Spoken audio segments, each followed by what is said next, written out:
हो गया आपके सवाल का, जिसका पूरा इतिहास ही षड्यंत्रकारी रहा है। एक पार्टी में जाकर षड्यंत्र करना, फिर दूसरी उसमें रहते रहते षड्यंत्र करके उसको धोखा देकर दूसरी पार्टी में चले जाना, वहां से फिर उसको षड्यंत्र करके धोखा देकर तीसरी पार्टी में चले जाना, फिर पहली पार्टी में आ जाना। पूरा राजनीतिक इतिहास दारा सिंह का षड्यंत्र और धोखे से भरा पड़ा हुआ है और इसकी सजा घोसी की जनता ने दिया था उनको। मुझे लगा कि वो शायद एहसास करेंगे, वरिष्ठ नेता है, राजनीतिक अनुभव उनको ज़्यादा है, वो एहसास करेंगे।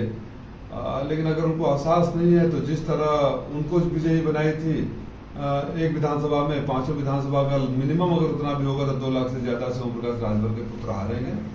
ये बात दारा सिंह चौहान जी को भी पता है और वो बदला लेना चाहते हैं अपने हार का, क्योंकि मुझे पता चला कि वो कहते रहते हैं कि ओम प्रकाश राजभर इतना बोले नहीं होते तो मैं हारा नहीं होता, इतनी बड़ी हार नहीं हुई होती, तो अपना बदला लेने के लिए भड़का रहे हैं। लेकिन दिल से उनको पता है कि उनसे बड़ा अच्छा आप लोग बताइए, कोई और नेता का नाम बताइए जो इतनी बार पार्टी बदला हो और सत्ता के साथ में गया हो, तो षड्यंत्र नहीं करता है तो क्या करते हैं? वो कह रहे हैं कि वो षड्यंत्र रच रहे हैं एनडीए गठबंधन, एनडीए प्रत्याशी को बदनाम कर रहे हैं, एनडीए का जो प्रत्याशी है उसको बदनाम कर रहे हैं षड्यंत्र के तहत।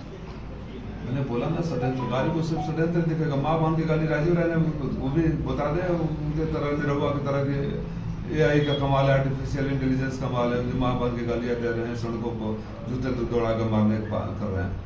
अरे दारा सिंह चौहान जी को शर्म आनी चाहिए कि जिस पार्टी ने आज उनको मंत्री बनाया उस पार्टी के कार्यकर्ताओं को माँ बहन का गालियाँ देकर जूते मारने की बात कर रहे हैं। सबको सल्तान दंडवत होकर जनता से माफ़ी मांगनी चाहिए, बजाय दूसरे पर आरोप लगाने के लिए। अभी इस बयान को भी जनता किस नज़र से देगी? जनता की अपेक्षा ये रही होगी कि दारा सिंह चौहान जी उसका निंदा करेंगे और माफ़ी मांगेंगे कि जो पहले जो कुछ इन लोगों ने बोला है मैं उसका निंदा करता हूँ, माफ़ी मांगता हूँ। उसके बजाय वो मेरे को षड्यंत्रकारी बताने लगे, जिसका इतिहास ही पूरा षड्यंत्र से भरकर पार्टियों को धोखा देना और राज करना है।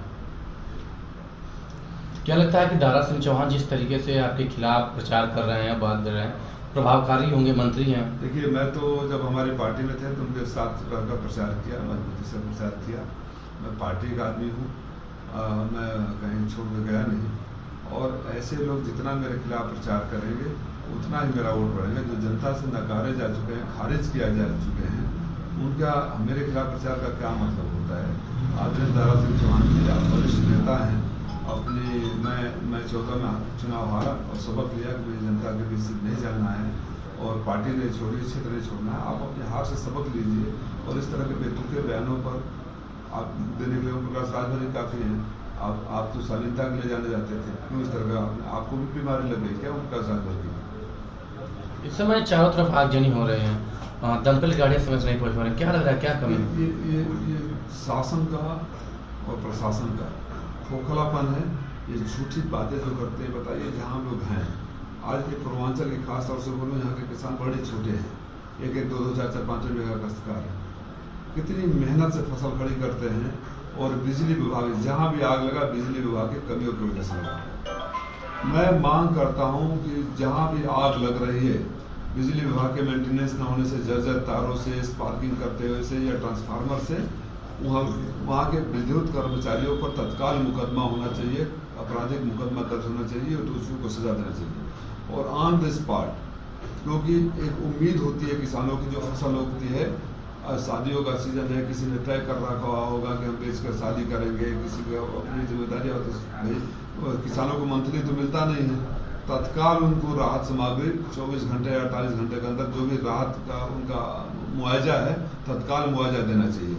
और जो मैं माननीय मंत्री जी से भी अनुरोध करूँगा कि आप सक्षम व्यक्ति हैं, पढ़े लिखे हैं, आपका गृह जनपद है, कम से कम यहाँ के खेत से जो तार जा रहे हैं, मैंने परसों भी जाकर देखा था, सवाल उठाया था कि कल्पनाथ राय जी के गांव का क्या जल सील व्यवस्था है, उसको दुरुस्त करवाइए और अपने अधिकारियों और कर्मचारियों के खिलाफ कार्रवाई करिए जहां उनकी कमियों की वजह से, मेंटेनेंस न करने की वजह से फसलों में आग लग रही है और किसानों के अरमानों पर पानी छिड़ रहा है। ऊर्जा मंत्री जी ने प्रेस वार्ता किया अभी जनपद में ही, AK शर्मा जी ने, उन्होंने कहा है कि अभी सरकार 5 साल तक राशन देगी। कितना असर डालेगा ये जो प्रेस वार्ता में अगर ऐसी बातें की जा रही है तो कितना असर डालेगा इस चुनाव पे? मेरे बड़े भाई हैं, उनके बारे में मैं क्या बोलूँ? उनके व्यक्तिगत जो वो कर रहे हैं सिर्फ वही नहीं कर रहे, पूरी सरकार कर रही है। तो इस सवाल को मैं ऐसे लेता हूँ कि AK शर्मा जी ने उत्तर प्रदेश सरकार ने कहा था या भारत सरकार ने कहा था, ये इनके दोहरेपन की इनके झूठ को दर्शाता है कि एक तरफ कहते हैं कि देश मजबूत हो गया, 5 ट्रिलियन इकॉनमी, 1 ट्रिलियन इकॉनमी, और जिस देश की आबादी 85 करोड़ आबादी 5 किलो अनाज पर हम लोग बाबा साहब अम्बेडकर की जयंती मना रहे हैं।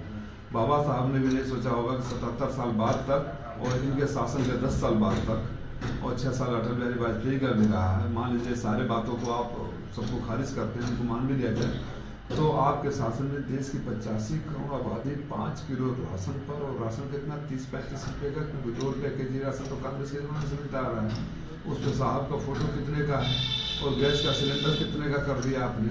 तो इस तरह के खोखले पर उनका सहारा यही रह गया, हम 5 किलो राशन देंगे, आप हमें वोट दीजिए, रोजगार दीजिए ना साहब, नौकरी दीजिए ना साहब, हुजूर जो पेपर लीक करवाते हैं उसको बंद करा दीजिए, काहे को 4 साल में फौज से रिटायर कर दे रहे बेचारे नौजवान कहाँ जाएंगे, उनकी पूरी दीजिए।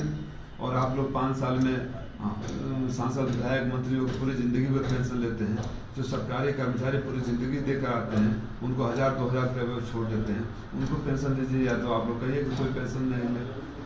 आप तथ्यों पर बात करें ना, ये लालच वाली बात मत करिए।